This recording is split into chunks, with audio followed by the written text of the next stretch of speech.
ఏపీలో గత అసెంబ్లీ ఎన్నికల్లో ఘోర పరాజయం తర్వాత ఆ ఓటమి నుంచి బయటపడేందుకు ఆపసోపాలు పడుతోంది వైసీపీ. ఇప్పుడిప్పుడే కొంతమంది నేతలు తమ ఓటమికి దారితీసిన కారణాలను అన్వేషించుకుంటున్నారు. వారిలో ధర్మవరం మాజీ ఎమ్మెల్యే కేతిరెడ్డి వెంకట్రామిరెడ్డి ఒకరు. ఈయన ఖచ్చితంగా గెలుస్తారని అనుకున్నారు, కానీ అనూహ్యంగా ఓడిపోయారు. సోషల్ మీడియాలో ఎప్పుడూ యాక్టివ్గా ఉండే ఈయన నిర్మోహమాటంగా మాట్లాడతారనే పేరుంది. గుడ్ మార్నింగ్ ధర్మవరం పేరుతో ప్రజల్లో మంచి పేరు తెచ్చుకున్నారు. ఆయన ఓడిపోతారని అస్సలు ఎవ్వరూ ఊహించలేదు. ఆయన కూడా వాస్తవానికి దగ్గరగా ఉంటారు, నిత్యం ప్రజలకు అందుబాటులో ఉంటారు. అయినా ఆయన ఓడిపోయారు. అయితే తనతో పాటు వైసీపీ ఓటమికి దారితీసిన కారణాలను ఆయన తాజాగా వెల్లడించారు.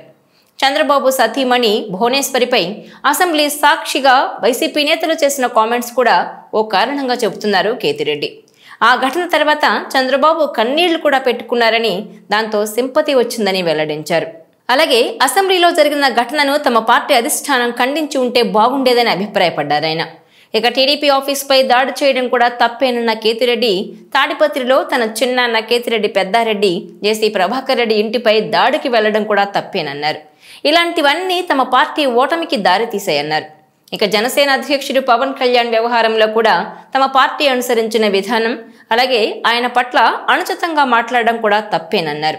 అప్పుడే వైసీపీ అధిష్టానం వాటిని అడ్డుకుని ఉంటే బాగుండేదని, కనీసం ఖండించి ఉన్నా బాగుండేదని, కానీ రెండూ చేయలేదన్నారు. ఇక చంద్రబాబును అరెస్టు చేసి జైల్లో పెట్టి మరో తప్పు చేశారన్న కేతిరెడ్డి దాని ద్వారా టీడీపీ, జనసేన, బీజేపీ కలిసి కూటమిగా ఏర్పడడంతో తాము ఘోరంగా ఓడిపోయామన్నారు. తమ పార్టీ చేసిన తప్పుల వల్లనే తాము ఓడిపోతే చంద్రబాబు, పవన్ కళ్యాణ్ చాలా సంయమనం పాటిస్తూ మా పార్టీ నేతలు చేసిన తప్పులను తెలివిగా తమకు అనుకూలంగా మలుచుకొని ప్రజల సానుభూతి, మద్దతు పొంది ఎన్నికల్లో ఘన విజయం సాధించారన్నారు కేతిరెడ్డి వెంకట్రామిరెడ్డి. ఇక పోలవరం ప్రాజెక్టు గురించి తనకేం అర్థం కావడం లేదన్న మాజీ జలవనరుల శాఖ మంత్రి అంబటి రాంబాబు వైసీపీ 11 సీట్లు ఎందుకు వచ్చాయో అర్థం కాలేదని, అదే టైంలో కూటమికి 164 సీట్లు ఎలా వచ్చాయో వారికి తెలియడం లేదని వ్యాఖ్యానించారు. 2-3 కలవడం వల్ల అన్ని సీట్లు వచ్చాయా? వైసీపీపై తెలియని వ్యతిరేకత ఏమైనా ఉందా, లేకపోతే ఏదైనా మాయ జరిగిందా అన్న అనుమానాలు ఉన్నాయని చెప్పారు అంబటి. ఇదిలా ఉంటే ఓటమిపై మాత్రం సమీక్షించుకోవాల్సిన అవసరం ఉందంటున్నారు అంబటి. ఎందుకు ఇన్ని తక్కువ సీట్లు వచ్చాయో కారణాలు తెలుసుకోవాలన్నారు. 40% ఓట్లు వచ్చినా 11 సీట్లకే పరిమితమయ్యామంటే అందుకు దారితీసిన పరిస్థితులను సమీక్షించుకోవాలంటున్నారు.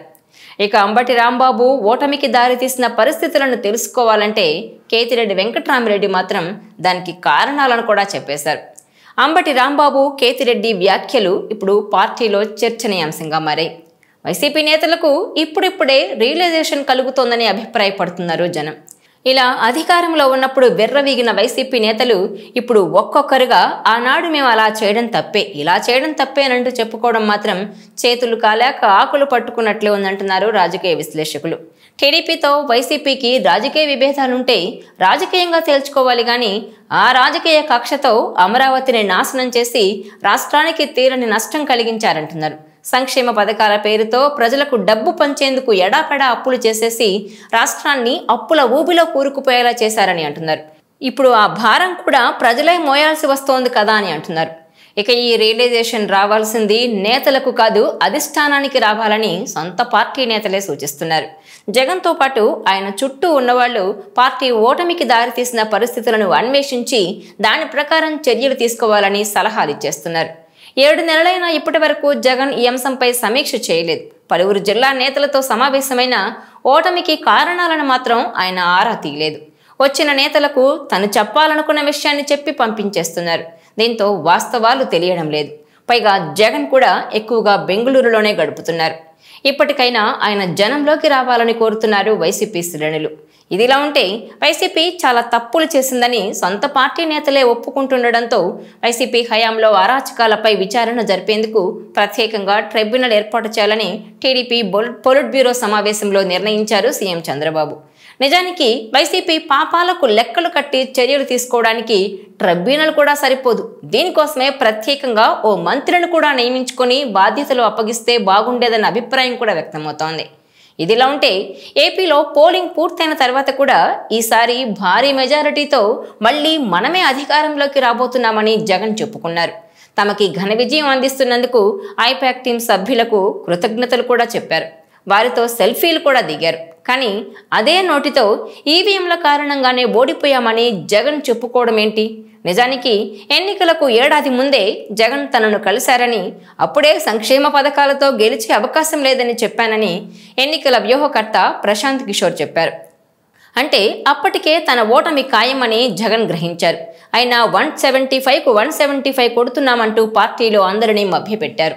ఆ తర్వాత టీడీపీ, జనసేన, బీజేపీ కూటమిగా ఏర్పడుతున్నప్పుడు కూడా వారి మధ్య చిచ్చు పెట్టి దగ్గర కాకుండా చేయాలని విశ్వ ప్రయత్నాలు చేశారు. కానీ చంద్రబాబును జైల్లో పెట్టి ఆయన గోతులు ఆయనే తవ్వుకున్నట్లేందన్న అభిప్రాయం వ్యక్తమవుతోంది. అందుకే ఎన్నికలు నిష్పక్షపాతంగా నిర్వహించలేదంటూ ఈసీని నిందించారాయన.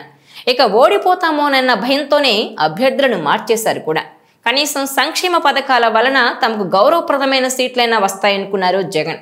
కానీ 5 ఏళ్ల పాలనలో విసిగి వేసారిపోయిన ప్రజలు సైలెంట్గా తమ తీర్పు చెప్పేశారు. వైసీపీ ఓటమి వెనుక ఇన్ని కారణాలు చాలా స్పష్టంగా కనిపిస్తున్నప్పుడు ఇంకా తామెందుకు ఓడిపోయామో తెలియదని అంబటి రాంబాబు వంటి సీనియర్ నేతలు చెప్పడం హాస్యాస్పదంగా ఉందన్న అభిప్రాయం అయితే వ్యక్తమవుతోంది.